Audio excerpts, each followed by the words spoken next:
Gumuho ang bahagi ng isang makasaysayang gusali sa China na nalasa naman ang buhawi sa Amerika at nagbaha sa Australia.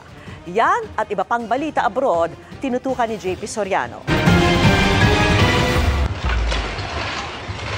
Nagpulasan ang mga bumibisita sa Fengyang Drum Tower sa China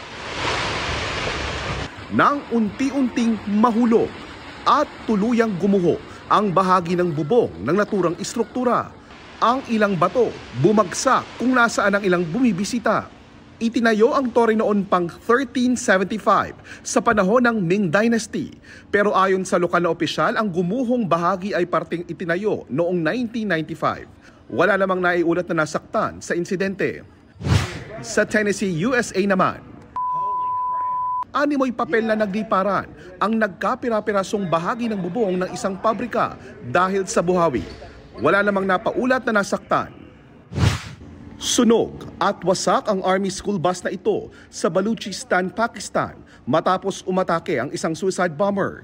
5 sakay nito ang nasawi, kabilang ang 3 menor de edad. Sugatan naman ang iba pang sakay na isinugod sa ospital.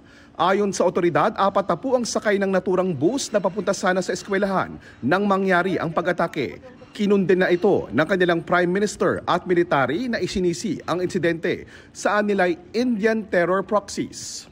Itinanggi naman ng India ang paratang. Dahil naman sa malawakang baha sa ilang bahagi ng Australia, gumagamit na ng helicopter ang mga rescuer para sagipin ang ilang natrap sa kanilang bahay. Hello, anyone in there? Gaya ng residenteng ito na natrap sa halos abot bubong ng baha. Gumamit na rin ng bangka ang ilang rescuer para baybayin ang mistulang ilog ng mga kalsada.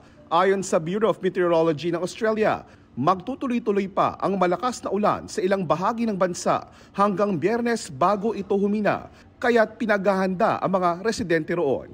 Para sa GMA Integrated News, JP Soriano, nakatutok 24 oras.